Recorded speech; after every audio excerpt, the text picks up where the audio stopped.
L'important, c'est l'essentiel. Le plus important, c'est les 3 points. Souvent, l'essentiel, c'est le plus important. Daniel, tes 3 points après cette victoire 1-0 du PSG face à Angers. Un entraînement moyen pour le PSG, puisque de toute façon ça n'est qu'un match d'entraînement. La tendance qui va se confirmer, je pense, on l'a vu la semaine dernière, on l'a revu ce soir, c'est le retour du béton pour les adversaires du PSG. Mais je ne le contesterai pas comme à une certaine époque. Je suis même pour qu'il continue, puisque ce championnat-là, ils l'ont voulu, et notamment les dirigeants du PSG. Donc qu'ils le prennent en pleine poire, et puis qu'on s'ennuie à chaque fois qu'il y aura le PSG à la télé. Je trouve que ce serait justice par rapport à ce qu'ils ont fait de cette Ligue 1. Et puis le point 3, l'affaire Rabiot. On va parler du dernier, enfin j'allais dire dénouement, oui, ça ressemble à un dénouement. Développement, oui. Voilà, développement avec la conf de De Zerbi aujourd'hui. Flo, tes 3 points. Écoute, oui, les matchs de prépa continuent, mais il y a quand même, si tu regardes après dans les détails, effectivement, de la progression, notamment sur le plan physique. On a quand même chez les titulaires habituels, Hakimi et autres, des choses intéressantes. En point 2, Fabien Ruiz, qui est quand même, quel que soit le niveau de forme des uns et des autres, le maillon fort et le dépositaire du jeu. L'exemple, il a marqué du pied droit en plus aujourd'hui, pourquoi pas. Et puis enfin, juste un mot sur Angers, parce que effectivement, on a beaucoup parlé de l'OM cette semaine. C'est important quand même parce que ils savent jouer en transition, ils ont leur tactique, effectivement, la bloc bas contre des équipes comme le PSG, mais ils le faisaient très bien avec le Paul. Ce ne sera pas la même histoire sans doute sans le Paul, si le Paul venait à partir. Les 3 points, donc Jean-Louis, c'est également le sentiment que tu as eu, l'entraînement, une sorte de match d'entraînement ce soir. Oui, le premier point, c'est que Paris n'est pas prêt, mais Paris gagne. Par rapport au niveau de jeu qu'on a vu du PSG l'année dernière, il y a encore trop d'écart. Et sur plein de trucs, on sent qu'ils ne sont pas encore dans le rythme tout à fait. Même si ça progresse sur certains joueurs, j'ai vu des accélérations de Doué ou Dembélé que j'avais pas vu. Par rapport au niveau de jeu de la deuxième partie de saison, il faut toujours préciser ça. Oui. On oublie qu'il y a eu 2 saisons l'année dernière au PSG. Parce que le Dembélé qu'on a vu ce soir, c'est le Dembélé qu'on avait vu au début de la saison dernière. Le gars qui ratait une frappe en face à 5 mètres, là en l'occurrence un péno. Le gars qui faisait des dribbles ratés ou qui faisait des matchs moyens, c'est Dembélé jusqu'au mois de décembre. Donc ça, c'est le premier point. Le deuxième, c'est, je me répète avec la semaine dernière, alors je sais que ça énerve les supporters parisiens quand on dit ça, mais l'écart est quand même abyssal avec le reste de la Ligue 1. Mais pourquoi veux-tu que ça énerve, Jean-Louis? C'est juste une réalité qu'il va falloir se mettre dans la tête à un moment. Mais voilà, ils peuvent contester autant qu'ils veulent, ils peuvent insulter autant qu'ils veulent sur X. À un moment, c'est une réalité et c'est eux qui l'ont voulu, ce championnat. Ils l'ont.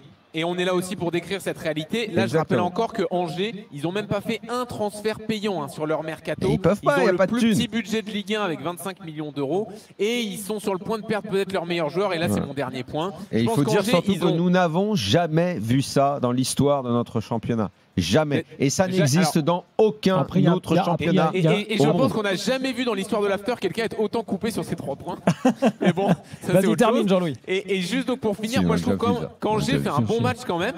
Défensivement, ils font des trucs très intéressants, mais j'arrive pas à imaginer leur saison sans le Paul. Je pense que ce serait vraiment catastrophique pour la fin de ce mercato. Alors pour te confirmer, si c'est pas un bizutage, j'ai déjà été coupé bien des fois, pas forcément par Daniel. Ça arrive. Non, on se coupe. Désolé Jean-Louis. Non, mais je rigole, il n'y a pas de problème. Non, mais après, sur le dernier point, je ne sais pas si on aura le temps d'y revenir sur le Angers et le Paul, effectivement. Par rapport à la Ligue 1, il y a un particularisme encore plus à Angers parce que le club est à vendre. Le club n'a pas d'argent et même s'ils vendent le Paul, ils achèteront sans doute pas un joueur de ce niveau-là. Nice est à vendre. Enfin, voilà, c'est la réalité de notre championnat. Il n'a jamais été dans cet état-là. On l'a vu, on le voit encore tous les jours puisqu'on en parle pratiquement autant que de ballons de ce qui se passe dans les coulisses entre la LFP, entre Canal. On se réjouit du nombre d'abonnés sur le week-end dernier alors qu'on sait très bien qu'il n'y a pas un centime qui va rentrer même à 1 million d'abonnés. Il n'y a pas un centime qui rentrera dans les caisses des clubs. Je ne sais pas, j'imagine que cette semaine, et je le sais avec Gilbert et les autres, on fait tous les calculs, on donné tous les chiffres. Il n'y aura rien, il n'y a rien. Ça va être de pire en pire. Le PSG va toucher moins que Montpellier la saison passée, à l'issue de la saison, s'il est champion. Sauf que le PSG n'en a pas besoin, parce que le PSG est un club européen, parce que le PSG touche de l'oseille par bien d'autres biais, et que le scandale financier qui a démarré en 2021 au moment de CVC ne fait que continuer. Et ce championnat-là, ils l'ont voulu. Alors moi, j'ai dit au début de la rencontre, on n'avait plus tellement l'habitude de voir les équipes bétonnées, comme on a vu la semaine dernière, comme on a vu Angers. Sauf qu'on ne peut plus leur reprocher, c'est plus possible. Quand l'écart il est j'allais dire convenable. C'est difficile de savoir ce qu'est un écart convenable entre dans un championnat, mais on peut toujours reprocher une équipe de pas essayer quand elle a quelques bons joueurs qu'elle peut faire jouer. Dire ouais, mais tu peux quand même essayer. Regarde, t'as lui.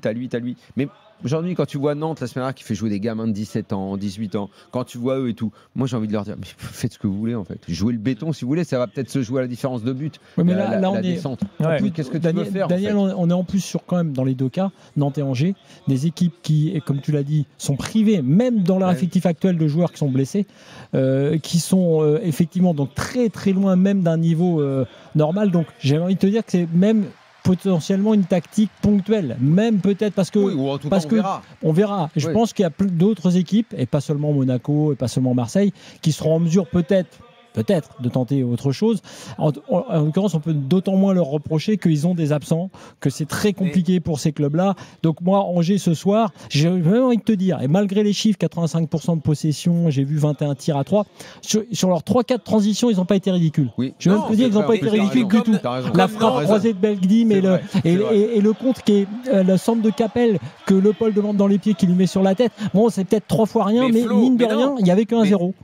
À l'échelle d'Angers, ils font un bon match, il n'y a pas de problème à le dire. Et ce qui est criant, c'est pas forcément les absents, c'est l'écart avec l'année dernière. C'est-à-dire, comme Nantes la semaine dernière, ils ont perdu plein de joueurs remplacés par soit des mecs libres, soit des mecs formés au club. Là, dans l'effectif, il y a encore 5 joueurs. Au coup d'envoi, il y a 4 joueurs formés au club à Angers qui ont une poignée de matchs en Ligue 1. C'est trop. Et l'enjeu du match, c'est de savoir s'ils vont arriver à faire un tir cadré. Vous vous rendez compte ? Ni Nantes, ni Angers n'a réussi ça. Mais là, il faut souligner ça parce que malgré tout. On va encore te reprocher de le répéter, Jean-Louis, ça, tu penses ? Non, je pense pas. Mais ce qui est intéressant de voir, c'est que c'est d'autant plus terrible que tu as des bons coachs. Parce que Dujeu est un bon coach. Dujeu a toujours fait jouer son équipe, même là en essayant de faire ressortir. Que et Castro, tu l'as dit. C'est pareil à Nantes. Pareil. C'est quelqu'un mais on en verra sans doute encore plus avec Castro dans les semaines à venir. Dujeu, on l'a vu, avec l'un des 2 plus petits budgets, ils se sont maintenus l'an dernier. Ce soir, comme l'a dit Jean-Louis, ils font un bon match, ils perdent 0-1 et ils ont eu limite l'occasion d'égaliser, à un moment donné l'occasion d'égaliser. Mais voilà, c'est dur quand tu joues. Mais tu vois, ils ont un bon gardien, par exemple. Après, ils ont chopé un bon gardien aussi. Mais Ils en ont même 2 parce que Fofana est toujours là. La question, c'est dans ce championnat qui n'en est pas un pour le PSG, puisque ce qu'on attendra, c'est les fameux 8 matchs de poule et plus si affinité plus tard, plus si on invente d'autres compétitions. Ah oui, si, le PSG aura son championnat du monde des clubs au mois de décembre, qui sera là aussi extrêmement survendu, et ça fera du monde et tout. C'est pas la Coupe intercontinentale ? Si, c'est ça, sur un match maintenant. Ça va être sur un match, oui. Ça va être que sur un match. En fait, tu as les autres adversaires qui s'affrontent. Ils s'affrontent plein de fois, les adversaires. Oui, toi, t'attends un petit peu comme et t'arrives, toi, pour la finale. Les vainqueurs des autres confédérations s'affrontent et après t'es le defender de la Coupe d'Amérique. Mais déjà que l'intérêt de notre Ligue 1, en tout cas pour ce qui concerne la première place, n'existe pas. Donc ça ne veut pas dire la Ligue 1 n'est pas intéressante parce qu'il y a tous les autres matchs.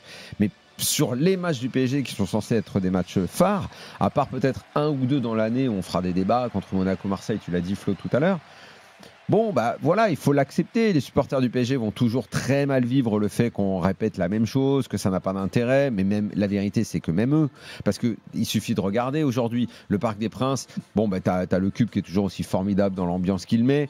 Ce soir, en bonus, il va avoir... à côté de Boulogne. Oui, en plus maintenant l'ambiance. Ouais. Donc tu vois, il y a des développements. En fait, c'est comme si le PSG vivait dans son monde. Son petit monde, c'est que ce soir ils vont faire la fête et que c'est très bien parce qu'ils n'étaient pas revenus au parc depuis le titre européen. Ils ont augmenté l'ambiance en ouvrant de l'autre côté. On fait venir de plus en plus d'enfants, des femmes. Les plans de coupe des réalisateurs le montrent très souvent. Sur Jérôme Bretagne aussi, le plan de coupe. Ouais, les amis du voilà, c'est normal. Les anciens du club aussi, on peut prendre la petite photo avec la Ligue des Champions. Voilà, ça y est, les trophées arrivent là sur la pelouse. Voilà, il y a tout un c'est une vie en parallèle. C'est un monde parallèle à eux, voilà. Et puis le reste, les sans-dents, démerdez-vous entre vous. Voilà. Donc nous, il faut aussi qu'on fasse avec ça. C'est ça qu'on va commenter cette année. C'est un peu dur et je pense que les supporters du PSG, s'ils nous en veulent, honnêtement, c'est pas. Je veux dire, c'est pas malin. Ils doivent pas nous en vouloir, ils doivent comprendre ce qui se passe. Ils doivent ouvrir les yeux sur ce qui se passe, que c'est une réalité que nous n'avons jamais connue. De tels écarts n'existent pas dans le football nulle part dans le monde. 32-16 des supporters parisiens, si vous voulez réagir. C'est un bon résultat, on l'a compris finalement malgré tout pour Angers, parce qu'un seul but encaissé au parc pour la lutte pour le maintien, mais au moins pour ta différence de but, tu as sauvé ça. Et je dirais même pour la confiance, parce que quand tu sais que tu as fait bonne contenance, il y a plein de jeunes joueurs là-dedans, se disent on n'est pas si ridicule que ça, même si ils savent très bien qu'ils sont sur une autre planète, mais voilà, ils peuvent construire 2-3 trucs là-dessus. On va demander à Tariq s'il nous en veut. Salut Tariq. Salut tout le monde. Salut Tariq. Bienvenue dans l'After. Merci. Tariq, quel est ton sentiment après cette victoire 1-0 ?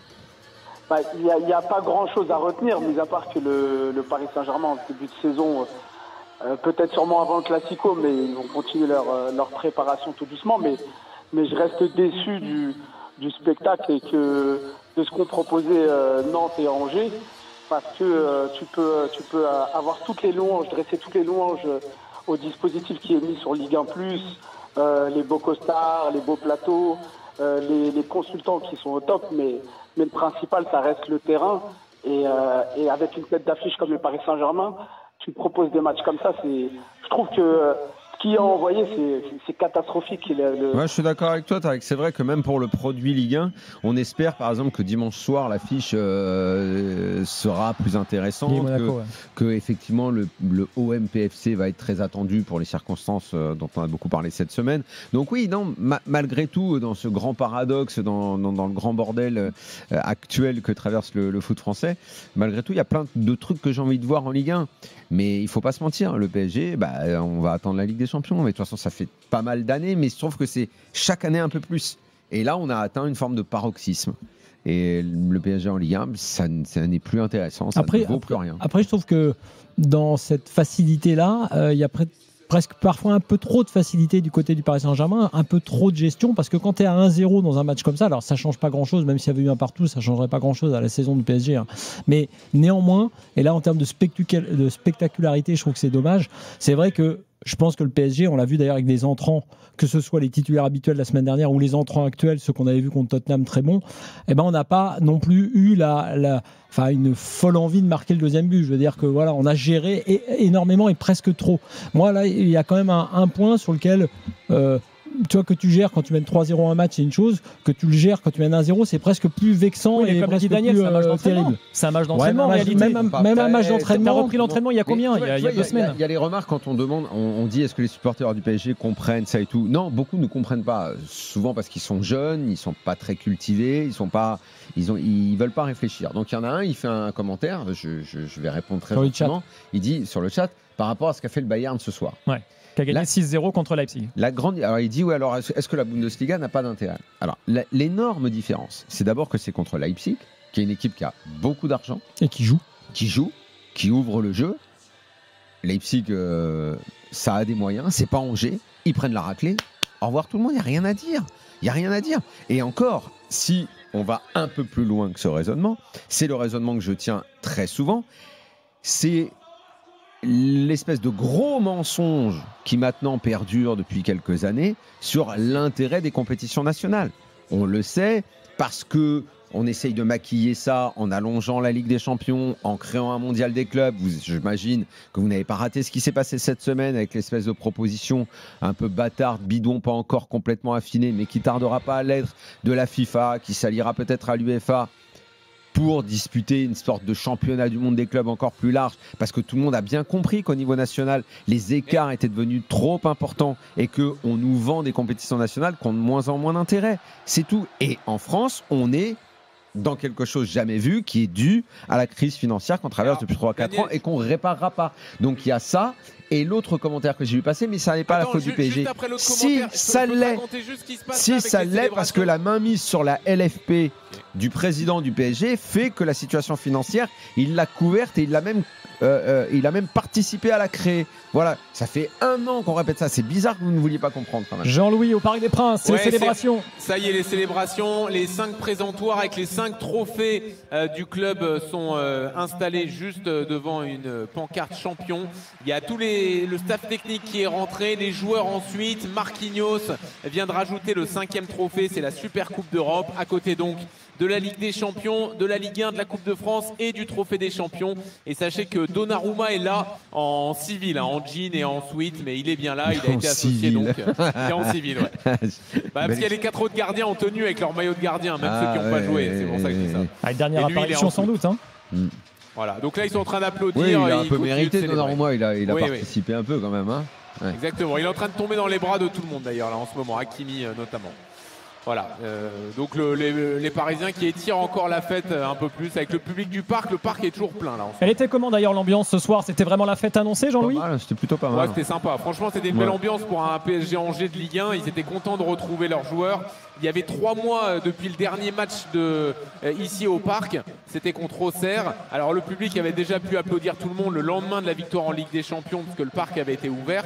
Mais là, il y a eu, surtout en fin de match, une vraie belle ambiance. Lancé par évidemment le virage Auteuil, mais également par Boulogne. Il y a juste quelques centaines de supporters ultra au centre 500, de la tribune hein. Boulogne, 500. Mais ils ont quand même emporté avec eux le reste de la tribune. Ça suffit à faire un écho et à créer un engouement. Ouais, déjà les deux tribunes qui se répondaient. Tu as raison sur l'atmosphère. La sono aussi. Vous vous souvenez que la sono en fait diffuse les chants qui viennent d'Auteuil aussi dans le parc. Hein. Et il y a un truc sur le fameux hymne qui est repris maintenant partout et qui a été aussi repris, je pense, en latéral. J'y étais pas, Jean-Louis, mais qui est maintenant repris un peu par tout le monde. Donc c'est assez marrant de voir que, puisqu'on parle de culture toujours et de culture club et qu'on reprochait d'avoir plus de spectateurs que de supporters, bon, t'as un peu plus un truc qui ressemble à un stade qui a été construit de supporters. Ça, en revanche, c'est admirable. D'abord parce que le CUP l'est depuis des années, la façon dont ils se sont imposés partout en Europe dans les matchs européens. Ils sont même allés, probablement avec l'aide du club, mais bon, si le club participe à ça après tout. Daniel, je te coupe parce que là, ils sont face à la tribune Auteuil et ils ont laissé les joueurs Donnarumma au niveau des 6 mètres, tout seuls être acclamés et recevoir une vraie ovation. Ils sont en train, ses partenaires maintenant, d'aller autour de lui et de sauter autour de Donnarumma pour qu'il ait vraiment un peu là les adieux et l'hommage qu'il mérite. Ils sont restés tous en retrait à la limite de la surface de réparation. Ils l'ont laissé être applaudi tout seul et là maintenant, ils vont tous montrer un peu leur solidarité. Hein. Et d'ailleurs, ils le repoussent encore vers l'avant pour que lui aille en premier au pied de la tribune ou se rapprocher un peu plus. Ça fait écho vas-y. à ce que disait Marquinhos juste le lendemain de la mise à l'écart et du message d'annonce de Donnarumma où Marquinhos disait à quel point il était triste. Ça fait partie du foot. C'est pas la première fois qu'un de ses potes ou quelqu'un qu'il estime dans le vestiaire devait partir, mais ça fait toujours mal. Et là, on voit bien toute la solidarité du vestiaire parisien pour Donnarumma. C'est peut-être tout l'intérêt d'ailleurs de la soirée sera peut-être plus ça d'ailleurs, cet hommage à Donnarumma que la présentation des trophées. Dans les matchs de Ligue 1 du PSG, il est toujours à côté. Quel plus bel hommage en tout cas que celui de ses coéquipiers. Il le mérite, Donnarumma. Ça se voit clairement là sur son visage. Je pense qu'il est pas loin. Il a les yeux assez d'ailleurs embués là, les yeux rougis. Il est en train de retenir des larmes. Il a mis la main sur le cœur. C'est bien parce que c'est ce qu'il avait demandé, à regarder le public une dernière fois dans les yeux pour leur dire merci et au revoir. Là il l'a ce moment. Il est en train d'applaudir face au CUP, là, face au virage Auteuil. Très ému. Seuls ses coéquipiers restent 2-3 mètres derrière. C'est vraiment une belle image pour cette célébration. Mais je trouve quand même que c'est très bien qu'il y ait cette célébration. Son message était déjà très beau, le message qu'il avait écrit très vite d'ailleurs Donnarumma pour dire que ça s'arrêtait, malgré évidemment aussi la référence à une personne qui ne voulait pas de lui, en l'occurrence Luis Enrique. Mais là aussi ça a été géré de manière relativement claire, violente évidemment, parce que c'est violent, comme dans toute boîte où tu décides de te séparer d'un de tes tout meilleurs salariés. Oui, évidemment, c'est pas n'importe quoi, mais ça a été fait de manière, on va dire, cash. On reproche souvent des coups par derrière. Non, il a dit, voilà, on compte plus sur ce profil-là et donc on souhaite que tu partes. C'est hyper dur, mais c'est la vérité. Dans un premier temps, ils ne l'ont pas dit. Ils ont mis un petit peu de temps. Ils ont fini par le dire. Par contre, il n'est pas encore parti. Hein, parce que vous avez vu, Manchester City a rappelé Ederson pour le match de ce week-end. Donc Ederson n'est pas encore parti de City, Donnarumma n'est pas encore à Manchester. Ça devrait quand même finir par se décanter, il y a encore une semaine. Jean-Louis, est-ce qu'il va y avoir une prise de parole? Est-ce qu'il y a un des joueurs qui a le micro? Je sais pas. Là, ils ont envoyé Arnaud Tenas prendre l'acclamation aussi. Parce que ce qui se passe maintenant, c'est plus intéressant de la célébration. Jean-Louis, c'est ton moment là. Pas loin, t'as raison. Est-ce que tu penses qu'on a le temps de faire une petite pause, Jean-Louis? Oui, allez-y. Là, c'est Marquinhos qui lance champion, une sorte de champion, mon frère. Tour d'Europe. Les joueurs, le staff sont en train de revenir dans le couloir. Et il y a eu un dernier hommage à Donnarumma. Son nom a été scandé par le virage Auteuil et maintenant ça se termine. Autant je trouvais que ces célébrations, je n'étais pas convaincu ce soir. Là, je trouvais que ça étirait encore les trucs. Là, je me disais c'est bon, passons à la saison qui vient. Mais je trouve que pour Donnarumma, au moins, ça a bien fait d'exister. 32-16 supporters parisiens pour continuer à réagir après cette victoire 1-0. Tu parlais de match d'entraînement, Daniel. On est clairement en fait, c'est comme si le PSG était en train de disputer des matchs amicaux, non? C'est quasiment ça, non? Entraînement, amical, ce que tu veux, quoi, mais pas un match de compète. De toute façon, on peut pas redire ce qu'on a dit. Il y a rien, quoi. Je pense que c'est la fin de la. Moi, ce que je me disais en regardant le match, c'est la fin de la prépa. Pour moi, c'était comme les matchs de prépa. C'est un petit peu différent de l'entraînement parce que tu as une sorte de vrai match quand même. Mais c'est un peu un match de prépa dans le sens où tu te permets de jouer une mi-temps avec une équipe, une mi-temps avec une autre. Par exemple, tu vois ça dans un match de prépa 3 fois 30 minutes. Là, il a pas trop fait le. Ouais, je pensais qu'on les verrait. Les 5 mecs derrière. Oui, mais je parle sur les deux matchs. C'est un peu bizarre, même. Après, vu qu'ils ont une cellule performante ultra sophistiquée, ils doivent savoir parfaitement ce qu'ils font. Mais tu peux penser d'abord que tu vas pas faire démarrer cette équipe. Alors peut-être que c'était pour les festivités qu'on a mis les titulaires. Je sais rien, on n'arrive jamais vraiment à savoir. En plus, Luis Enrique a dit maintenant il a repris son leitmotiv de je dois surprendre. J'ai envie de lui dire surtout le fais pas, parce que quand tu as arrêté de surprendre, c'est là que tu es devenu béton armé, quoi. Donc et puis je disais à Jean-Louis tout à l'heure, surtout n'oublions pas les matchs du PSG jusqu'au mois de décembre. On était rarement complètement satisfait. Dembélé, celui de ce soir, c'est un peu celui de l'année dernière qui ratait des trucs, des frappes. D'ailleurs, c'est vrai, même la semaine dernière, j'avais vu certaines frappes où son pied part un peu en arrière, où il n'est pas méga bien équilibré, et où ça part bien dans le cadre et tout. Je dis, mais l'année dernière, ce qu'on pouvait critiquer, parce que moi, je ne les trouvais pas bons sur la première partie de saison. Là, je dis, de toute façon, vu ce qu'ils sont capables d'inverser comme tendance et vu ce qu'ils ont fait, bon, écoute. Il y a deux... parce qu'ils ont même enlevé la part critique. Non, mais il y a deux choses. Je pense qu'ils sont capables d'activer un bouton on-off. Ça, c'est vrai, même à l'intérieur d'un match. C'est pour ça que je pense que même ce soir, ils sont capables de faire quand même plus que ce qu'ils ont fait. Donc, c'est là où j'entends qu'il y a de la gestion. Et dans l'aspect match de prépa et dans la gestion des temps de jeu, oui, effectivement, je pense qu'ils savent ce qu'ils font au Paris Saint-Germain. Mais ce qui est intéressant quand même, c'est que tu notes des progressions. Comme disait Jean-Louis tout à l'heure, on a vu quand même des choses en termes physiques qui sont différentes d'une semaine sur l'autre. Et là, tous les jours comptent, toutes les semaines comptent. Et dernier point, par rapport aux frappes, c'est intéressant. J'ai entendu ce que disait Lionel d'ailleurs. J'allais le rajouter. Ce qu'il a dit était très intéressant sur la prépa foncière, pendant laquelle tu évites effectivement globalement les exercices de frappe puissante ou même de précision d'ailleurs, en gros les frappes lointaines. Et c'est vrai que ces gars-là savent frapper, mais c'est vrai aussi qu'on a vu beaucoup de frappes décadrées, y compris de Barcola et autres, et que le but est venu d'une frappe finalement du pied droit, du mauvais pied dans la surface, plus une frappe réflexe. Donc quelque part, il y a beaucoup de choses qui sont liées dans cette équipe, dans sa façon de jouer, à la qualité physique. C'est-à-dire que on parle beaucoup de la technique des Parisiens, et c'est normal parce que c'est une équipe remarquable, Vitinha, Neves, Ruiz au milieu notamment, et pas que, mais il faut se rendre compte quand même, et Hakimi en est pour moi le symbole, et le symbole aussi négatif quand on l'a vu un peu commencer à être cramé légitimement et difficilement en forme depuis ce début de saison, c'est parce que cette équipe-là, pour donner ce plein jus, cette récup permanente, ce pressing important, elle a besoin d'une prépa physique supérieure à celle qui est celle du PSG à l'heure actuelle. Donc que physiquement, et ça se traduise, que leur faiblesse physique, on va dire, se traduise techniquement ou même sur l'intensité sur le terrain, à mon avis, ça n'est que normal, quoi. Et ceux qui éventuellement sont un peu moins fatigués, mieux préparés, on les a vus, les entrants, Kang In-lee et compagnie, oui, évidemment, ils peuvent faire plus de diff dans ces moments-là.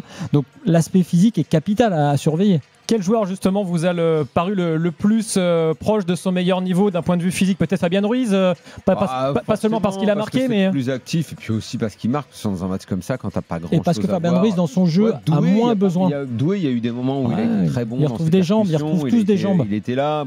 Ça n'a pas toujours été régulier tout au long du match, mais Doué, oui. Même Hakimi, je trouve que dans les courses, Mendes, tu as raison. Un peu, et c'est par intermittence en fait. Après, il y a ça, il y a des joueurs comme Mendes. Moi, je pense que les deux latéraux, même Hakimi, qui a perdu des ballons, mais dans le physique, tu vois que dans les courses, il commence à revenir. Il a eu un duel très dur à un moment donné avec Ecomier, je pense, qu'il a gagné assez tardivement dans le match. Regardez ça parce qu'il en a perdu récemment des duels comme ça. Donc franchement, tu commences à avoir une progression. Après, on va dire dans l'aspect physique des choses, moi j'ai remarqué que les joueurs qui, comme Marquinhos, sont beaucoup dans le placement, dans la vigilance, dans la concentration, ça a été son cas. Ils n'ont pas trop de difficultés. Il faut voir que Fabian Ruiz, il rayonne sur un périmètre, même s'il court beaucoup, sur un périmètre plus réduit, avec peut-être moins d'intensité tout le temps, mais il apporte, et c'est peut-être l'occasion de le souligner quand même, y compris par rapport à son entrée en jeu la dernière fois, et là ce soir. il apporte quand même, c'est devenu une sorte de dépositaire du jeu sur l'action du but. Si tu la reprends depuis le départ, il est à 4 reprises dans l'histoire, et évidemment à la fin en plus avec une frappe du droit qui est pas son bon pied. Je pense qu'il y a quand même un renversement là aussi sur un symbole du PSG de l'an dernier, enfin du début de saison où on n'arrivait pas à retrouver le Fabien Ruiz de l'Euro. Il y a quand même un truc dingue en ce moment avec lui, quoi. Bon, si ça continue, par contre, on va avoir du mal à se faire une idée du niveau de Lucas Chevalier parce que après 2 matchs, est-ce qu'il a eu un arrêt à faire en Ligue 1? Non. Les 2 matchs qu'il fait, il n'y a pas de tir cadré. À Nantes, il n'y a pas de tir cadré. Et ce soir, à Angers non plus. Non, mais c'est problématique quand même. Une petite idée en Super Coupe. Oui. C'est quand le tirage de la Ligue des Champions? C'est la semaine prochaine. La semaine prochaine. Bon, on attendra le premier match et puis là, je pense que là, forcément, il y aura un truc. Non, on a vu effectivement, comme disait Jean-Louis. Le premier match de Ligue des Champions du PSG, enfin de Marseille et de Monaco, c'est mi-septembre. En fait, Luis Enrique avait insisté pour avoir ce qui a provoqué d'ailleurs le transfert de Zabarni et de Chevalier, ce qui les a précipités un peu, y compris en termes financiers, les joueurs avant Tottenham, avant la Super Coupe. Et c'est vrai que quand même, pour Chevalier, heureusement qu'il y a eu ce match, même s'il était compliqué par rapport au but qu'il a pris, mais quand même, dans l'histoire globale, dans ce match, il a fait des arrêts et il a sorti la fameuse série de tirs au but. Donc pour lui et pour son intégration dans ce PSG-là, vous avez raison de souligner que c'est pas avec les matchs de Ligue 1 actuels là qu'il aurait pu le faire. Donc heureusement qu'il y a eu ce match, on va dire, contre Tottenham pour ça. Un jour, tu sais quoi, en fait, il faudrait faire une spéciale parce que il y a sur les commentaires autour de cette situation du PSG que certains ne veulent pas comprendre. Il y a un type, par exemple, qui dit ça, c'est une réaction très française quand vous critiquez l'argent du PSG. Moi, j'ai beaucoup voyagé dans le monde et tout. Et tu sais, c'est le fameux truc sur la réussite des autres qu'on n'aime pas en France. Ça vient en main. Alors, d'abord, qu'ils sachent que ça, c'est souvent quelque chose qu'effectivement je dis sur la mentalité française à regarder. Mais encore une fois, ça n'a rien à voir avec ça. Puisque c'est une phrase notamment que disent les Américains, par exemple. Alors, je dis à cette personne qu'aux États-Unis, les ligues de sport ne fonctionnent pas comme ça. Elles répartissent de façon égalitaire les droits sportifs, comme en Angleterre, qui n'est pas un pays communiste. Je pense qu'en Angleterre, aux États-Unis, le capitalisme, ça a une signification. Et les ligues ont réparti différemment l'oseille pour qu'il y ait de la compétition, parce que c'est la compétition qui fait marcher le business. 1 à 3, on rappelle la clé de répartition en première ligue, c'est-à-dire que quand même fou.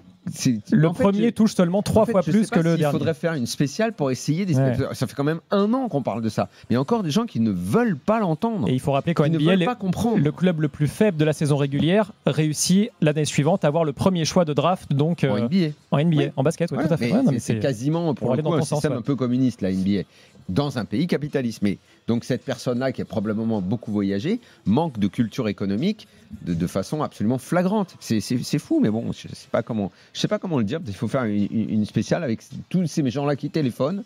Et puis à chaque fois, on leur explique pour que ça leur rentre dans la tête.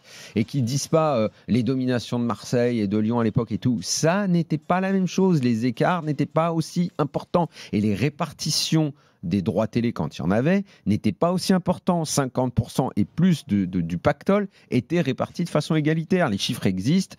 Bon, je ne suis pas sûr que vous pourrez les consulter en allant sur le site de la LFP, mais à une époque, on pouvait les regarder. On voyait combien touchait une équipe, combien touchait l'autre. Tout ça n'avait rien à voir avec le mérite. Ce qui avait à voir avec le mérite, c'était une part, 10 ou 20%, qui était donnée en fonction du classement final. Voilà, ce qui était normal. Mais c'est juste pour le business. C'est parce qu'une compétition qui n'a pas d'intérêt, parce qu'on connaît déjà le vainqueur, c'est mort en fait. Ouais, ça ne sert à rien. Elle perd en attractivité. Voilà. Juste pour terminer, Jean-Louis, je voulais qu'on dise un dernier mot parce qu'il y a quelque chose qui nous a choqué en regardant le match, c'est la pelouse. Qu'est-ce qui est arrivé à la pelouse et à Jonathan Calderwood? Écoute, Arthur Perrault a essayé de m'expliquer l'histoire. Ah oui, une histoire de graine. Pas tout compris. Une histoire de graine, c'est ça? Ah, parce qu'Arthur Perrault, il est jardinier maintenant? Ouais, on lui a expliqué le truc. Mais bon.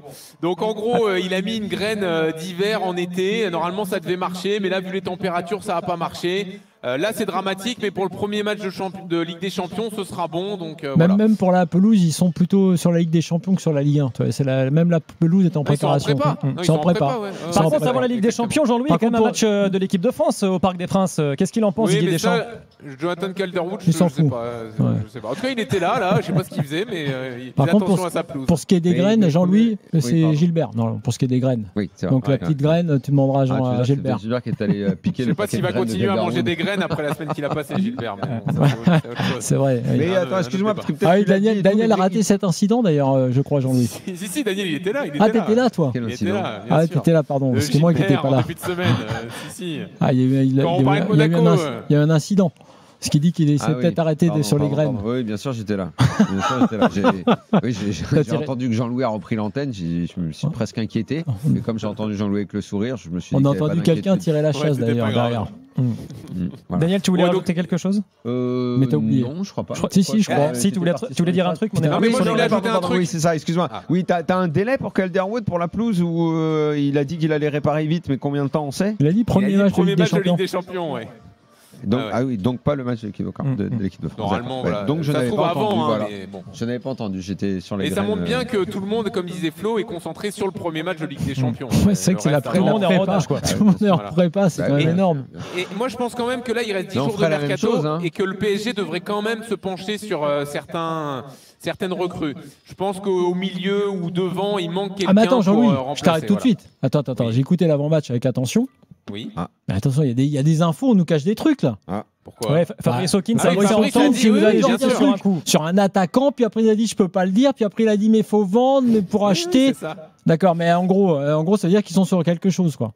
Bah, il travaille, il continue de travailler, mais il faut trouver une porte de sortie à certains. Ah là, moi, il m'a alléché. Hein. Mais par exemple, tu vois, sortir Kanginli et prendre un joueur à un premier recours au milieu de terrain meilleur que Zahir Emery, je pense que ce serait assez opportun pour le PSG. Parce que là, Vitinha, par exemple, c'est le seul qui a enchaîné les 3 matchs, et je pense que lui, il est irremplaçable dans cette équipe, dans le profil. Donc, à mon avis, recruter un milieu ou un ailier, parce que là, c'est encore Baye qui a joué sur le côté gauche. C'est un peu léger quand même si Kvara n'était pas là. C'est lui, normalement, qui est là. Parce que tu as parlé de Vitinha, Jean-Louis, donc il y a eu un péno ce soir, c'est Dembélé qui a tiré. Ouais. On ne sait pas si, avec le temps, officiellement, Vitinha était devenu le tireur, mais en tout cas, c'était l'impression qu'il donnait. Ah, il l'était, hein. Oui. Non, officiellement, parce que Dembélé l'a mal pris quand il y a eu un ordre établi par Luis Enrique. Je voulais savoir si ça avait été officiellement à nouveau. Donc là, visiblement, c'est fini. Ça n'est plus Vitinha. C'est une bonne question. Là, en tout cas, ce qui est sûr, c'est que c'est Dembélé, que Vitinha était sur 2 échecs, donc en Super Coupe d'Europe et contre Arsenal. C'est à ça que je voulais en venir. Ce qui est fou dans cet exercice-là, que certains appellent malencontreusement et de façon totalement idiote, une loterie, surtout quand de moins en moins. C'est tout. Oui, de moins en moins. Heureusement que finalement. L'entraîneur de Tottenham l'a redit après la Super Coupe. Nos idées traversent tout le football, Flo. Encore heureux. Mais Vitinha, donc, franchement, qui apparaissait comme un tireur vraiment excellent. Moi, ça me plaisait beaucoup la façon dont il tirait les pénaux. Eh ben, j'ai l'impression qu'il s'est fracassé. Mais attends, Daniel, là-dessus, qu'est-ce que tu penses de la comparaison de Tépéré qui était avec nous au 32-16 je voulais en parler. Et ben, effectivement, quand on sait que Jorginho était un maître en pénaux et que il faut quand même se souvenir à quel point il a été traumatisé par les 2 échecs avec l'Italie qui ont empêché l'Italie finalement d'aller à la Coupe du Monde. Exactement. Et que ça lui a valu en plus une dépression. Des raids numériques incroyables, puisque dans la foulée, il avait même participé à la campagne anti-harcèlement en ligne de l'UEFA. Enfin, il avait beaucoup souffert de ça, Jorginho. Et ça s'était cassé, sa petite méthode du petit saut, là, ça s'était cassé. À l'Euro, il en avait marqué, alors qu'il avait déjà raté, il me semble, dans la finale de l'Euro. Je crois que c'est là qu'il a commencé à rater. Dans la séance de tir au but contre l'Angleterre, je crois. Il faudra voir, mais c'est surtout l'échec terrible. C'est les 2 l'un contre la Suisse qui ont coûté l'Italie. Il avait très très mal vécu. Et oui, j'ai pensé à ça quand on a vu Vitinha, parce que forcément on y pense à cause de la méthode. Oui. Mais je pense que cette méthode nécessite une grande confiance en soi, une grande et là, on a assurance. Que c'est cassé. Et quand tu perds ça, à mon avis, tu perds beaucoup dans cette façon. Moi, c'est un sujet qui m'intéresse beaucoup pour terminer, parce que je pensais en voyant Dembélé s'avancer et prendre le ballon, que Dembélé, on le sait, n'avait pas bien vécu le fait de ne pas être le tireur numéro 1 la saison dernière, pour ses stats, pour tout, comme pour tout tireur. Ça a toujours été des débats intéressants, enfin importants dans les équipes. On se souvient des penalty gate avant avec Neymar. Maintenant, je pense que si c'est le cas, si Luis Enrique a changé cet ordre, je pense que c'est une connerie. Alors après, sauf si Vitinha lui-même a dit je suis plus en confiance, je le sens plus.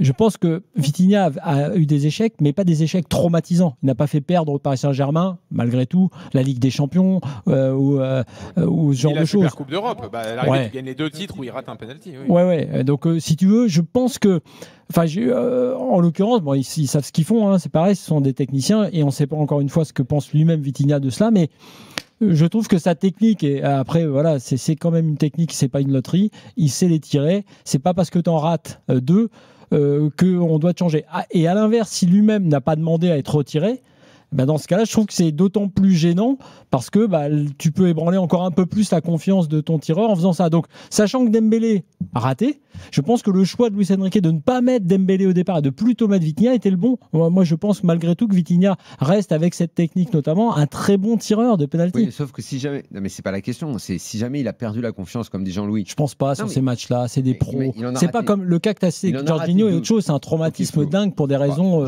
très fortes. Imagine, il en a raté 2. Un match arrive, il en rate un 3e.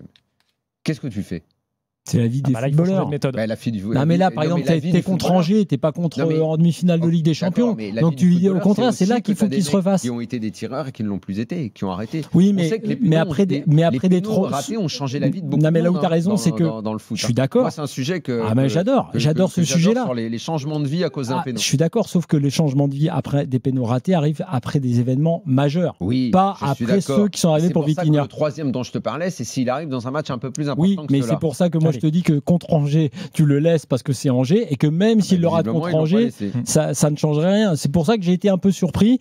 Et comme je sais que l'an dernier, ça a été un des moments de friction d'ailleurs Dembélé, Luis Enrique, avant que la belle histoire ne s'écrive, on va dire. Il y a eu plusieurs moments comme ça où Dembélé a eu un peu de mal à accepter les décisions de Luis Enrique. J'ai été un peu surpris de ça. Allez, on verra en tout cas ce qu'il en sera pour la suite. Petite précision, Jorginho avait donc bel et bien raté lors de la séance de tir au but en finale de l'Euro. Mais avant, il avait tout le temps marqué, il avait même qualifié en demi-finale l'Italie, et c'est Bukayo Saka juste derrière son échec qui avait précipité la victoire de l'Italie. L'échec dans la série de la finale avait été dissimulé par le succès final, par le sacre de l'Italie.